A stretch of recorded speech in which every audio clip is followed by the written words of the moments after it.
Porcelain राजकुमारी। जैसा कि आप देख सकते हैं, दूर राज्य में एक राजा और रानी साथ में आराम से जिंदगी बिता रहे थे।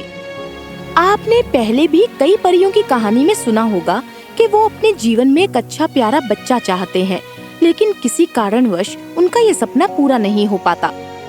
ऐसी कई दूसरी कहानियों की तरह हमारी कहानी किसी सपने या किसी परी की इच्छा से शुरू नहीं होती, बल्कि इसके विपरीत कहानी की शुरुआत गर्मी के दिनों में घने जंगल में अकेली घूमती रानी से होती है।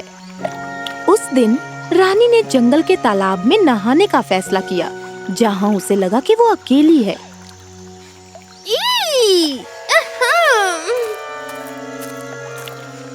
ओह, मुझे लगा कि मैं अकेली हूँ।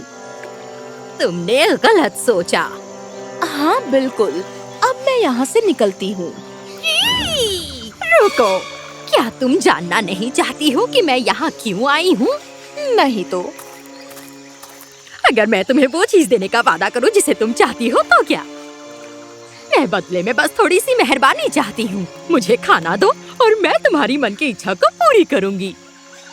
मेरे पास तो बस रोटी है। मेरे पास तो कुछ सड़े हुए आम हैं। तुम्हारा खाना तो इससे ज्यादा स्वादिष्ट लगता है।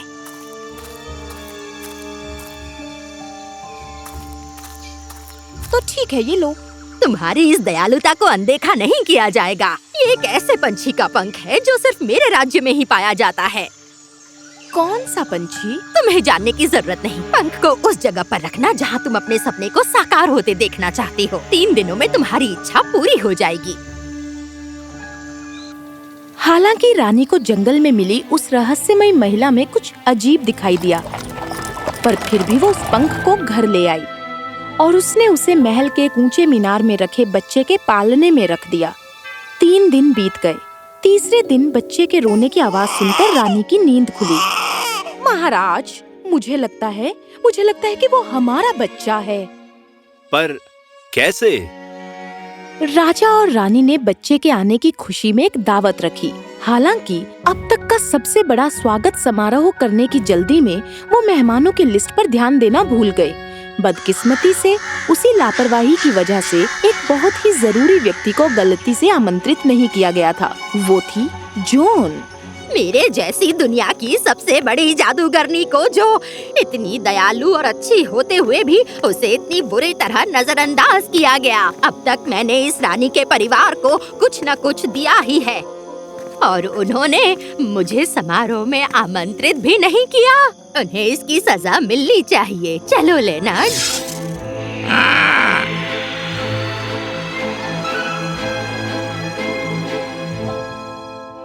छोटा बच्चा, सुंदर बच्चा, सोया जैसे पत्थर का बच्चा। कितना मजा आएगा अगर तुम बोल ही ना सके। नहीं, मैं ऐसा नहीं करूँगी, लेकिन मैं तुम्हारी सारी हंसी छीन लूंगी और धीरे धीरे जब तुम रोओगी तुम्हारा शरीर पत्थर में बदल जाएगा। सही कहा लेनर्ड, ये इतना भी खतरनाक नहीं है। पोर्सिलेन, उसकी त्वचा पोर्सिलेन में बदल जाएगी। फिर वो इस तरह चकनाचूर होंगी जैसे उन्होंने आज मेरी भावनाओं को चकनाचूर किया है। चलो लेनर्ड, कुछ और मजेदार करते हैं।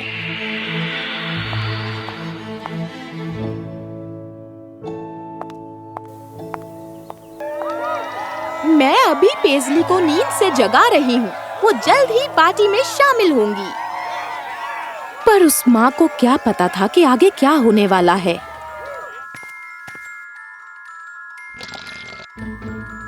ये बहुत गर्म है महारानी। डॉक्टर को बुलाओ, इसे जलन हो रही है। जल्दी करो। मेरे महाराज, इससे ज्यादा अजीब चीज तो मैंने आज तक नहीं देखी। लेकिन आपकी बेटी की त्वचा जलने वाली जगह पर सख्त हो गई है। पपड़ी की तरह। पपड़ी नहीं सर, पपड़ी की तरह नहीं। चट्टान की तरह। चट्टान नहीं सर, चट्टान नहीं। पत्थर की तरह। चट्टान और पत्थर में क्या फर्क है? नहीं, ना कोई पपड़ी, ना चट्टान, ना पत्थर है। ये तो पोर्सिलेन का एक टुकड़ा है। पोर्सिलेन? ये तो बहुत ही नाजुक होता है। किस्मत से वो बस एक ही जगह पर है। हाँ, हम सच में किस्मत वाले हैं। हाँ, सच में। ये वाकई शर्म की बात थी कि राजा और रानी उस पल में खुद को भाग्यशाली महसूस कर रहे थे, पर वो भी कुछ ही समय के लिए भाग्यशाली थे। जल्द ही उनकी किस्मत ने पासा पलटा। जैसे जैसे साल बीते, राजकुमारी का शरीर पोर्सिलेन का बनता गया। जब वो दूध के लिए रोती थी तो उसका गाल पोर्सिलेन में बदल गया। जब वो चलना सीखते समय गिरी तो उसके घुटने पोर्सिलेन में बदल गए। जब उसने खिलौने के बक्से में अपने हाथ फंसा लिए तो उसके हाथ पोर्सिलेन के बन गए। जल्द ही राजकुमारी पेज़ली अपनी आंखों के अलावा पूरी तरह से पोर्सिलेन की बन चुकी थी। अगर वो एक प्यारी गुड़िया की तरह सुंदर नहीं होती तो कोई भी उसके इस रूप को देखकर डर सकता था। उसके 12वें जन्मदिन पर 12 साल से चल रही इस बकवास के कारण उसके माता पिता परेशान हो चुके थे। इसे ऊपर मीनार के अंदर बंद कर दो। लेकिन महारानी, ये बहुत नाजुक है, रोजमर्रा की जिंदगी में टूटकर बिखर सकती है। हमें उसे एक ऐसी जगह पर रखना होगा जहाँ वो टूट ना सके। वो अब कांच की गुड़िया की तरह हो गई है। उसे बहुत दुख होगा महारानी। ये 12 साल की लड़की है जो 9 साल की बच्ची की तरह दिखती है। वो ना बात कर सकती, ना खेल सकती और ना ही अपनी जिंदगी का मजा ले सकती। वो बस सिर्फ पैरों को थोड़ा हिला सकती है। ये पहले से ही बहुत दुखी है। इसलिए नौकरानी ने पेज़ली को एक कुर्सी पर बिठाया, उसे एक कंबल दिया और उसे खिड़की के सामने खड़ा कर दिया। वो दरवाजा बंद करके बाहर चली गई और शायद ही कभी वापस लौटी। जैसे जैसे दिन बीते, सिवाय इधर उधर देखने, चुपचाप गुनगुनाने, हल्के से पैरों को हिलाने और उस दिन का सपना देखने के अलावा पेज़ली कुछ नहीं कर सकती थी कि जब वो बाहर जाकर फूलों का और इस दुनिया का आनंद लेगी। साल दर साल बीतते गए। पेज़ली जो अब 18 साल की होने वाली थी, अपनी खिड़की के सामने बैठने के ख्याल से बहुत ऊब चुकी थी, क्योंकि वो पिछले 7 सालों से ऐसा करती आ रही थी। वो सालों से खिड़की के बाहर का एक ही नजारा और उस एक मायूस कौवे को देखकर थक गई थी। राजकुमारी ने एक योजना बनाई। जब नौकरानी उसके कमरे को साफ करने आती तो वो भाग जाती। राजकुमारी अपने पैरों की हल्की सी हरकत का इस्तेमाल करके दरवाजे से बाहर निकलकर महल के बाहर बगीचे में आती थी। उसे भले महसूस हो रहा हो या नहीं, पर वो बाहर की धूप और ठंडी हवा का आनंद ले रही थी।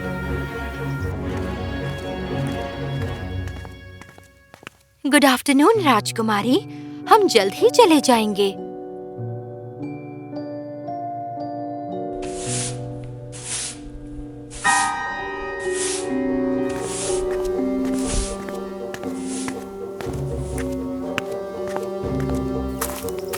पेज़ली के लिए भागना लगभग बहुत आसान था। उसे आश्चर्य हुआ कि ऐसा करने का ख्याल उसके मन में पहले क्यों नहीं आया। ऐसा लग रहा था कि किसी ने कभी सोचा ही न हो कि वो भाग सकती है। पेज़ली के माता पिता की तरह उसकी किस्मत भी बदलने वाली थी।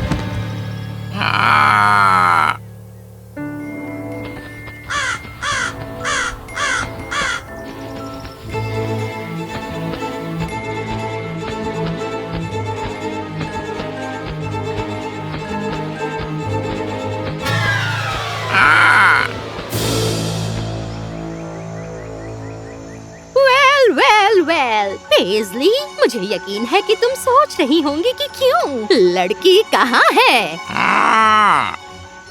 बेवकूफ कौवे, तुमने उसे गिरा दिया। पेज़ली को उम्मीद से कहीं ज्यादा नरम लैंडिंग मिली। वो जंगल में फूलों के बिस्तर पर गिर गई। उसे बहुत निराशा हुई क्योंकि वो पोर्सिलेन की बनी हुई थी। इस परेशानी से बाहर निकलने का कोई रास्ता नहीं था। वो उस कछुए की तरह फंसी थी जो अपनी पीठ के बल लेटा हुआ था, जिसमें खुद को पलटने की ताकत नहीं थी। तुम्हें इतने सालों से राजकुमारी पर नजर रखने और ये सुनिश्चित करने भेजा था कि वो कहीं भाग न जाए। जिस लड़की को मैंने इस दुनिया में लाने में मदद की, उसी के जश्न में मुझे बुलाया नहीं गया। और उसकी सजा के तौर पर उसके माता पिता को हर बार जब वो रोती थी तो उसे पोर्सिलेन का बनता देखना पड़ता था, ताकि वो जिंदगी भर अपनी गलती याद रखें। और मूर्ख कौवे, तुम्हें मुझे बताना चाहिए था कि वो भाग रही थी। तुमने उसे इतनी आसानी से भागने दिया। अब वो जंगल में खो गई है। अब मैं उसका कैसे फायदा उठाऊं? राजा और रानी के पास अपनी बेटी के अलावा प्यारा कुछ भी नहीं है और अब मेरी ये योजना मुश्किल में पड़ गई है। जाओ ढूंढो उसे। पेजली फूलों के बिस्तर पर लेटी थी, सबसे दूर अकेली। कौवा उसे ढूंढ रहा था, लेकिन फूलों ने उसे कई दिनों तक छिपाए रखा। कई हफ्ते बीत गए, कई महीने बीत गए। पेजली आसमान की ओर देखकर मौसम को बदलते हुए देखती रही। गर्मियां बीत गई और पतझड़ आ गया और पेजली के आसपास पेड़ों की पत्तियां गिरने लगी। धीरे धीरे सर्दियां शुरू हो गई और उसके चारों ओर बर्फ गिरने लगी। हालांकि ये बहुत ठंडी सर्दी थी, लेकिन पेजली को इसका एहसास नहीं हुआ। बर्फ पिघल गई, जंगल में फिर से बसंत का मौसम आ गया और खुशकिस्मती से पेजली के चारों ओर एक बार फिर सुंदर फूल खिलने लगे। पंछियों की चहचहाहट और बहते पानी के झरनों की आवाज सुनाई देने लगी। हालांकि साल के इस समय में फूल खिलने शुरू ही हुए थे और क्योंकि जंगल में घास बहुत कम थी, तो कौवे को जो वो 1 साल से खोज रहा था, आखिरकार वो चीज दिख ही गई। वो थी पोर्सिलेन राजकुमारी पेजली। वसंत ऋतु के आने से खुश होकर पेजली ने अपने चारों ओर फैली खूबसूरती में आनंद लेकर खूब समय बिताया। एक नन्हा नीला पक्षी अपने घोंसले से बाहर आया और एक टहनी पर बैठ गया। उसने पेजली की ओर देखा, पेजली ने उसकी ओर देखा, फिर उसने अपना सिर झट से आगे किया। एक पल की भी देरी किए बिना पेजली मुस्कुराई।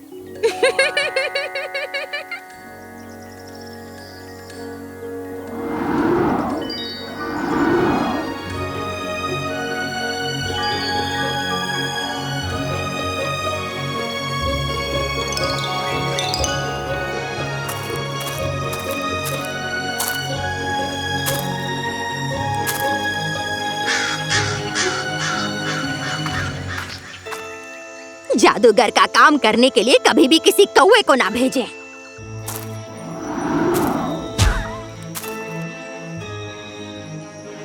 तुम कौन हो? तुम्हारा बुरा वक्त। मैंने ही तुम्हें पोर्सिलेन का बनाया था राजकुमारी, ताकि तुम्हारे माता पिता को दुख पहुंचे, क्योंकि उन्होंने मुझे दरकिनार कर दिया था। नहीं, हाँ, नहीं, हाँ।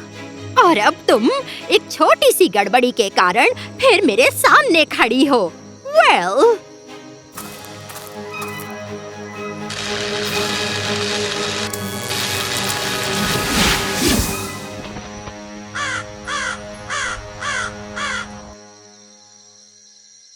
अब तुम इतनी डरावनी नहीं लगती है ना?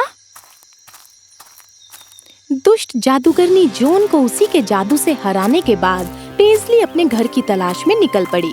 अपने माता पिता से फिर से मिलने के बाद उसे पहली मंजिल पर एक कमरा दिया गया, ताकि वो जब चाहे बाहरी दुनिया का आनंद ले सके। हो सकता है कि उसकी जिंदगी की शुरुआत बहुत खराब रही हो। जो समय उसने गंवाया था, अब उसे उसकी भरपाई करने का मौका मिल गया। जोन के साथ क्या हुआ? खैर, कुछ लोग कहते हैं कि उन्होंने एक बड़े कौवे को एक छोटे कौवे को ले जाते हुए देखा। ये देखने में अजीब लगता है, पर पोर्सिलेन राजकुमारी जितना अजीब नहीं, है ना?